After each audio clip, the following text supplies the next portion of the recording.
felt people came to hear our show. I felt they came to see us. Because from the counting on the first number, the volume of screams just drowned everything out. Vox made a special big amplifiers for that tour, and they were like 100 watts. We went up from the 30-watt amp to the 100-watt amp. You know, that was mic'd up, I think, to the big speakers that they had round Shea Stadium, so the audience weren't necessarily listening to what was coming from the stage. They were listening to what was coming from the PA system, really. It was the baseball stadium's PA. We were just working off the normal columns, which are, ladies and gentlemen, the next player is, you know, and our stuff was coming out there, so it kind of sounded too good. Can you hear me? No! What can I do? Waving them flat, and I'm tell me, oh, what can I do? He was into his comedy, which was great. And but that was one of the great things about John, you know, if there was ever those kind of tense shows, which that undoubtedly was, you know, you can't play in front of that many people for the first time and not be tense. Well, his comedy would always come in, and he'd start, and sort of the faces and the sort of the shoulders would start going, you know, and it was very encouraging, you know, because you know, okay, that's good, at least we're not taking it seriously. If you look at that footage and you see how we are acting or reacting to the place, it's very big, it's very strange. I mean, I feel that on that show, John cracked up. I mean, just went mad. Not mentally ill, I mean, just got crazy. You know, if you see him, he's playing the electric piano with his elbows, and it was a really strange thing, you know. We did I'm Down, so, you know, because I did the organ on the record, I decided to play it on stage. At the first time, I didn't really know what to do because I felt naked with that guitar, and George couldn't play for laughing. You know, I was doing it. Oh, it was the biggest crowd we ever played to. It was the biggest live show I think anybody's ever done. Yeah, told us. Yes. And it was fantastic, you know. That was a good experience. That was the first really big opener. Wow, look at this. You know, it was...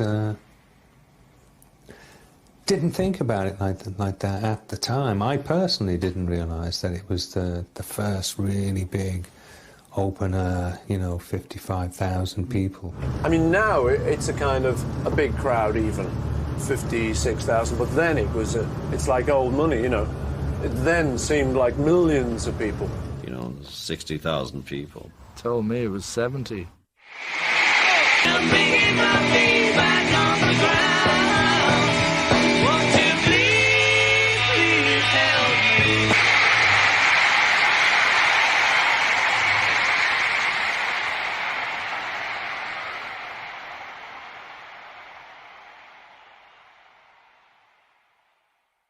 One trip or another, we met Elvis. It was one of the highlights of our visit. It was funny because by the time we got near his house, we forgot where we were going. We were in this Cadillac limousine, and you know what it's like in LA. Everything goes round and round and round and round, and then I think we're going along Mulholland. A couple of cups of tea in the back of the car. And by the time we got to Elvis's house, we forgot where we were going. It didn't really matter where we were going. Bel Air, actually. And, you know, this meet was arranged. We were going to go and see him. I was pretty excited about it all, and we arrived. We pulled up and there was these big gates, and somebody said, "Oh yeah, we're going to see Elvis." And then we all fell out, just like in a Beatle cartoon. We all fell out the car, all in hysterics, trying to pretend we weren't silly. And then we went in the house, and there's Elvis sitting on a couch playing a Fender bass, plugged in an amplifier, watching the TV. I was, oh, it's Elvis. I mean, it was Elvis. He just looked like Elvis. It was the king, wasn't it? It was Elvis. This is Mr. Hips, you know, hip swiveling man. Wow, you know, that's Elvis. And he was playing Mohair Sam all evening. He had it on a jukebox. He just played it like endlessly. That was like the record of the moment for him. So it was great to see, oh, he's a music fan. You know, he's not just... Because that was one of our big records at the moment, too. He had a TV going all the time, which is what I do anyway. And in front of the TV, he had a massive big bass amplifier, Fender bass amplifier, or just a Fender amplifier. And, it was a bass with a bass plugged in it. And he's playing bass all the time with the picture off on the TV. So we just got in there and played with him, you know. We all plugged in what was ever around, and we all played and sang. I never jammed with Elvis at all. No. John said he... on the John interview. jammed with Elvis. Yeah, it must have been when we went out of the room. Secretly at night. I think it was because he had a bass there, you know, so I thought... A basement. Right, well, you know, bass, hey, he's Ringo was interested in playing bass. football with him there. Yeah, I played football with Elvis. And round about 10 or 10:30, Priscilla was brought in. So I think she had a long thing on and a tiara. I've got this picture of her, like, as a sort of Barbie doll, with, like, gingham, kind of purple gingham, and a gingham bow in her very beehive hair. I don't remember. I spent most of the party trying to suss out from his gang if anybody had any reefer. Well, I think it wouldn't have mattered to me if she was there, just, you know, because it was him I came to see, and I don't remember the boys he had with him. You know, all his gang, the Memphis Mafia, whatever they call them, all those guys. You know, he just was surrounded by these sycophants. I'm going to go to the loo now. Okay, we'll all go to the loo with you. You know, it was just so strange, and I was just so angry because he wasn't making any music. He was not doing what he should have been doing. We were asking him about this, just making movies and, you know, not doing any personal appearances or TV. And he seems to enjoy it. I think he enjoys making movies so much. Because we couldn't stand not doing personal appearances, you know. We get bored quickly. He says he misses it a bit, you know. He was great, you know, it's just how I expected him. And it just sort of faded out. You know, you couldn't get close. You know, it's not like we could have become good friends. It was impossible. We weren't buddies or anything, you know. But it was really nice. He was a nice guy. He was very slim, and you know, he was great. He was really good. I'm glad I met him. It was great. It was great. You know, it was one of the great meetings in my life. I mean, the saddest part is now, years and years later, we found out that he tried to have us banished from America because he was very big with the CIA and everything. And that's very sad to me, that he felt so threatened, you know, that he thought, like a lot of people, that we were bad for the American youth. In '62, you know, we were taught.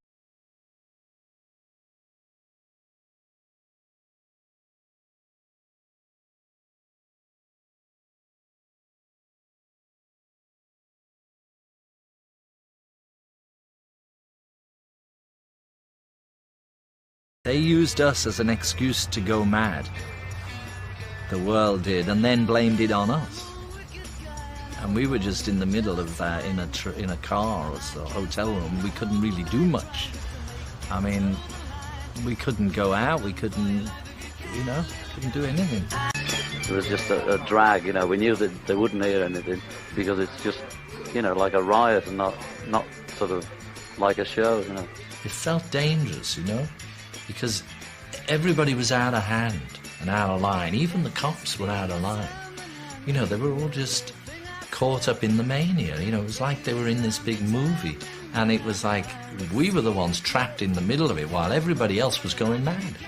We were actually the sanest people in the whole thing. The realization, you know, was really kicking in that nobody was listening.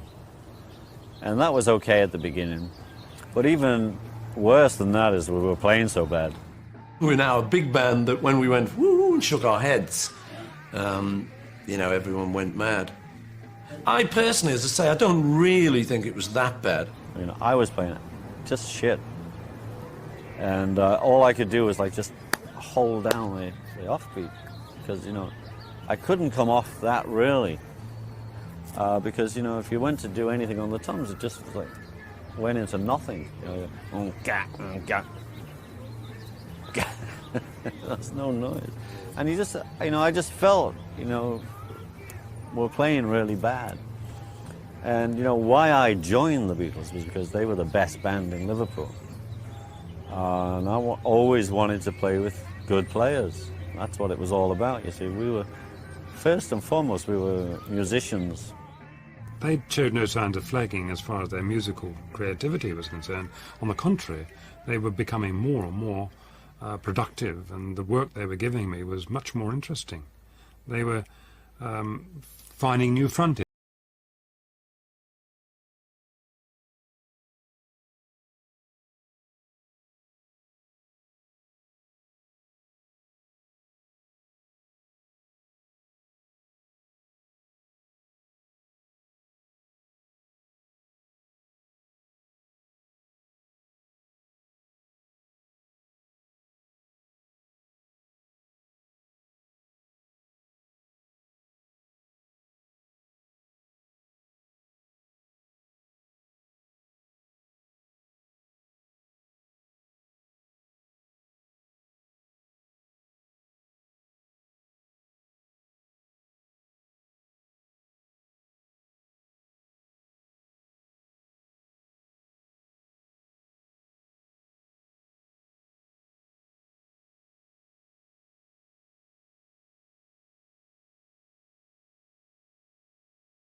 Baby, you can drive my car. Yes, I'm gonna be a star. Please listen, you don't know what you're missing. Around that period, when we were all getting into various different kinds of music, and George's became Indian. I think all of us were listening to sort of classical and various types of music, other than our own and our rock and roll kind of roots. And George just sort of moved into the Indian thing. I think he'd give you a better explanation of just sort of when it was. Well, actually, during the filming of Help, there was some Indian musicians in a restaurant scene, and I kind of messed around with the sitar then. But during that year, towards the end of that year anyway, I kept hearing the name of Ravi Shankar. I heard it about 3 times. And about the 3rd time I heard it, it was some friend of mine who said, oh, have you heard this person, Ravi Shankar? Bought a record, and that was it. It felt like it felt very familiar to me to listen to that music. And so it was around that time I bought a sitar. I just bought like a cheap sitar in a shop called India Craft in London. And it was lying around. I hadn't really figured out what to do with it. And when we were working on Norwegian Wood, it just needed something, It just needed something. And it was quite spontaneous from what I remember. I just picked the sitar up and kind of found the notes, and I just kind of played it. We mic'd it up and we put it on, and it just seemed to hit the spot. I once had a girl, or should I say, she once had me. More and more interested in unusual sounds, and yes, I mean, they were trying out new instruments and always coming to me saying, what ideas have you got for this, Yesterday had been a breakthrough. First time we'd ever used other instrumentalists on the records. The only person who had ever played with them before was me, and now we had a group of other musicians. So we weren't averse to using other people or other sounds. And Rubber Soul was an indication of the way things were going to go. It's one of my favourite albums. I think it's a great album. That was my favourite, at that time. I think that was the best one we made. I mean, we certainly knew we were making a good album then. And the cover story, that the cover where we look stretched, the photo's stretched. That was the kind of thing would happen then, which we were all very into, that kind of random, little exciting thing that would happen. The photographer was Bob Freeman, and he'd taken some pictures round at John's house in Weybridge, and we just had our new gear on the Polar Necks, and we did straight mug shots, 4 of us all posing. And he came back in London. He was in someone's flat, and he was showing us. He had a little carousel of slides, and he had a piece of cardboard stuck up on a little chair that was album cover size, and he was projecting the photographs exactly onto it, because you could imagine exactly how it had looked then as an album cover. It's kind of a good way to do it. But just as we'd just chosen the photo, we said, well, that one looks good, and we all liked ourselves in one particular shot. And it was just winding up when the card it was on just fell backwards a little bit, and it elongated the photo, and it stretched, and we went, oh, can we have that? Can you do it like that? He said, well, yeah, I can print it like that. I said, yeah, that's it. Rubber soul. Hey. You see, there's no great mysterious meanings behind all of this. It was just 4 boys, working out what to call a new album.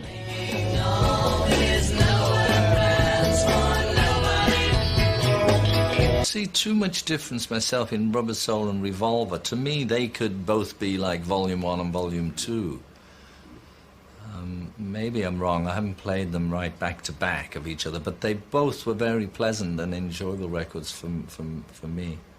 I mean, it has that quality because it's the follow-on, and we were just starting, I feel, to really find ourselves in the studio. What we could do, which was, over just being the 4 of us playing our instruments and the vocals. And their ideas now were beginning to become much more potent in the studio. And they would start telling me what they wanted, and they would start pressing me for more ideas and more ways of translating those ideas into reality. We'd be well into the album, and we all knew that I'd be doing a number somewhere.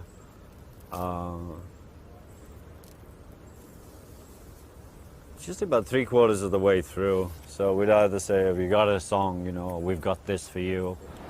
I thought it might not be a bad idea, for him, rather than trying to give him a very serious song, because he wasn't that keen on singing. So the idea came up to do that, and I just remember lying in bed, just that moment before you're going to sleep, that little twilight moment, when silly ideas come into your head anyway. And then I just thought of this thing, Yellow Submarine, yeah, I'd started writing myself, but it used to be just hard, to bring your songs in when you had Lennon and McCartney. And it used to be a bit of a joke, really, because I would bring these songs I'd written in, and they'd all be rolling on the floor laughing because, I'd rewritten an old standard again. I was great at rewriting Jerry Lee Lewis songs. I didn't have too many songs. They were more or less the ones I'd written. I've always had a couple of ones I was working on or thinking about. And in the later years, I did have a huge backlog. But in the mid-60s, I think, I didn't have too many. Well, I think George went through the same problem I went through first, of presenting his songs. But, that didn't really last long. Then he started coming up with great songs. Which one of his was on Revolver? Where you discover you're not actually, you're paying more money to the tax man than you are, you get so happy that you finally started earning money. And then you find out that, in those days we paid 19 shillings and sixpence out of every pound. That's when there was 20 shillings in a pound, and that was with super tax and surtax and tax and stuff. And, it was ridiculous, a heavy penalty to pay for making money. And it was on Revolver that, of course, we have the track Tomorrow Never Knows, which was a great innovation. That's me and my Tibetan Book of the Dead period. And the expression Tomorrow Never Knows was another of Ringo's. So I gave it a throwaway title because I was a bit self-conscious about the lyrics of Tomorrow Never Knows. So I took one of Ringo's malapropisms, which was like Hard Day's Night, and sort of to take the edge off the heavy philosophical lyrics. John had this song which was all on the chord of C, which in our minds was okay, like Indian music's all on one chord. It's a perfectly good idea. I was wondering how George Martin was going to take it, because it was a bit of a radical departure, you know. At least we'd had 3 chords and maybe a change for the middle 8 even, you know. Suddenly this was just John just strumming on C rather earnestly, and, you know, lay down your mind. It is not dying. It is not dying. There was no technology like there is now. I mean, there was 2 guitars, bass and drums, and that was it.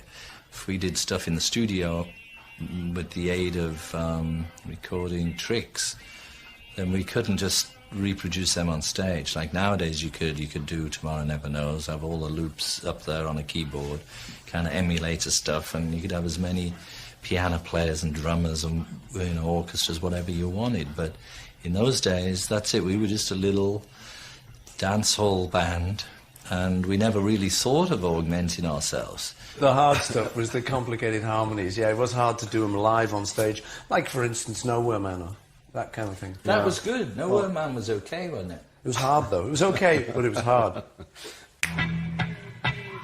He's a real man. Between albums and tours, there was a day where I had a dentist anyway.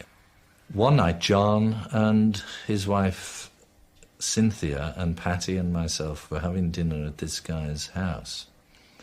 Now, this fella, for some reason or other, had obtained lysergic acid.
Crazy. But I really was frightened of that kind of stuff, because it's what you're taught when you're young, you know. Hey, there's watch out for them devil drugs. So when acid came round, we'd heard that you're never the same. It alters your life and you never think the same again. And I think John was rather excited by that prospect. I was rather frightened by that prospect. I thought, just what I need. You know, he says, you have some funny little thing where I can never get back home again, you know. Oh, geez, you know, may not be the greatest move. So I delayed, and I was seen to sort of stall a little bit, I think, within the group. It was, you know, because there's a lot of peer pressure. I mean, talk about peer pressure. The Beatles. Got a good reason for taking the easy way out. We can work it out. We can work it out. You know, it as we've talked about, was pretty difficult to get around, and out of convenience we decided, you know, we're just not going to go into the TV studios to promote our records so much. It was too much of a hassle. What we'll do is just go and make our own little films and we'll put them out. What was happening was that we really couldn't fit in all the live television shows that people wanted us to do around the world, you know, whether it was Shindig, Ed Sullivan Show, Top of the Pops, Thank You Lucky Stars, and then stuff in France and Germany, Australia, you know. So to accommodate those people, right, we decided.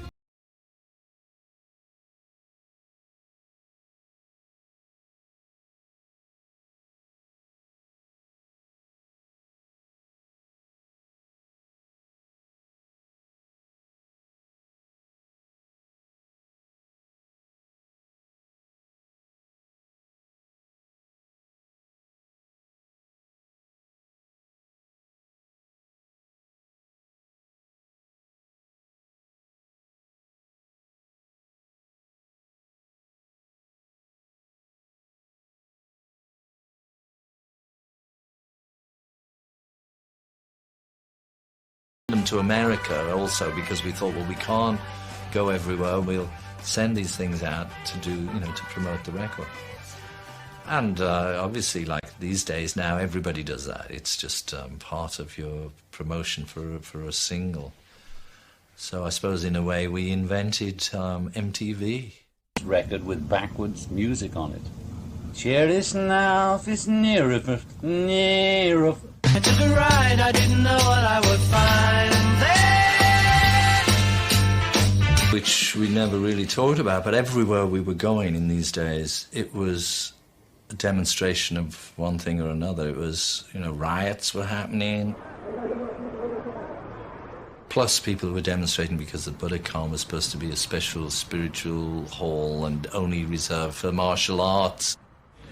Some Japanese say that your performances will violate the Budokan, which is devoted to traditional Japanese martial arts, and you set a bad example for Japanese youth by leading them astray from traditional Japanese values. What do you think of all that? It's, the thing is that if somebody from Japan, if a dancing troupe from Japan goes to Britain, nobody tries to say in Britain that they're violating the traditional laws, you know, or that they're trying to spoil anything. All we're doing is coming here and singing because we've been asked to. It's better to watch singing than wrestling anyway. Yeah. But we're not trying to violate anything, and we're just as traditional anyway. But, you know, in any town we went to, someone always had a grievance. You know, something was wrong.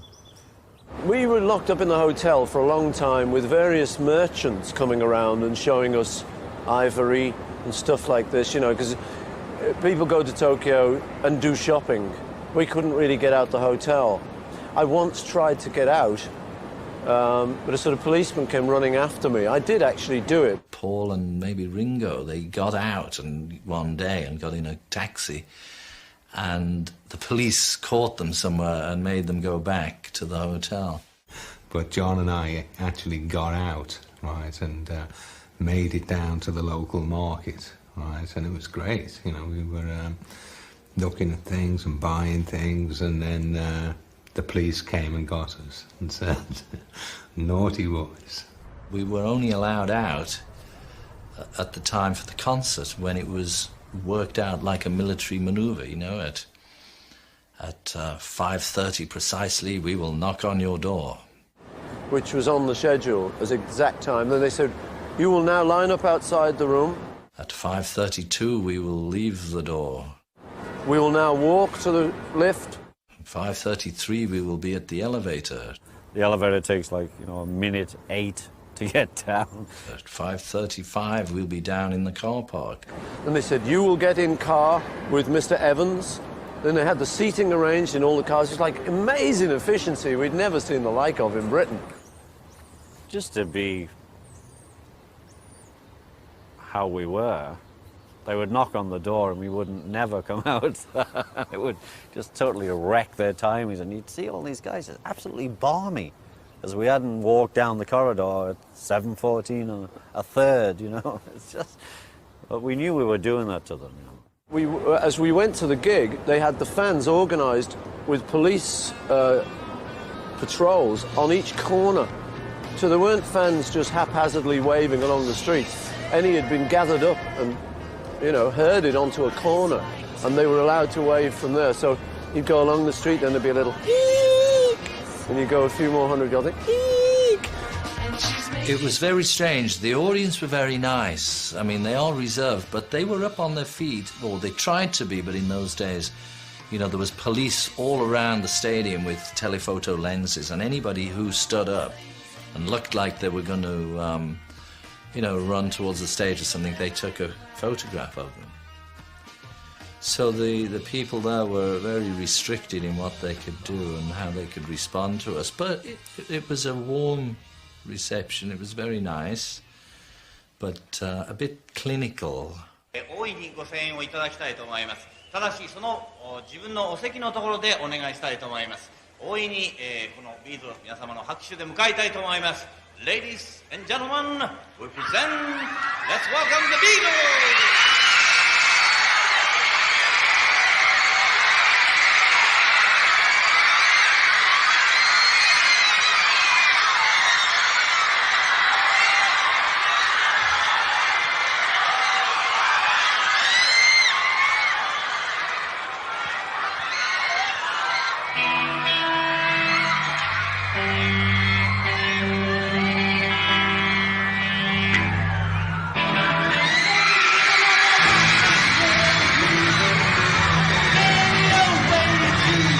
Things like Paperback Writer and Nowhere Man were very hard to do on stage because you were just empty and there was no sort of guitar notes to take it off. Well, we had 8-track by then, I think that was the problem, and so we had the luxury of double tracking, and then also we were trying to compete with the Beach Boys and Pet Sounds and all that. I think it was around that time. When was Pet Sounds? It was all that. La, la, la, la, la. Yeah, and so all our voices were really like double track. Paperback Writer. Paperback. Yeah, that's how it goes. And, you know, there was no way doing it on stage, really. Yeah. Paperback Writer. Where it was particularly bad, and then we'd kind of do our Elvis legs and wave to the crowd, and they'd all scream, and then it'd cover that. I think Paul already said that the screaming did cover a lot of worrying moments. You know, the scream used to cover a multitude of sins, right? And now, at those shows, it wasn't there, right? And so the second show was pretty good. They got it together by then. But the first one, it was a bit of a shock. You mean we actually played better in the 30 minutes we had? Yeah, I guess so. Well, that's probably true. It's everybody. I mean, I remember we had one meeting and we were just mainly talking about the musicianship was going downhill, never mind the boredom of doing it. You know, I mean, there was always so much more pressure from the minute you opened your eyes, people trying to get at you, you know, for whatever reason, you know, to be friends or to get an interview or to do a radio. I mean, the pressure was on from the minute you started. Philippines was almost like a mistake from the very beginning. And as soon as we got there, it was bad news. I hated the Philippines. It was one of those places where you sort of knew they were waiting for a fight, you know, and they were pushing you. And if you'd done anything, they would have. Tell me that you got everything you want, and your bed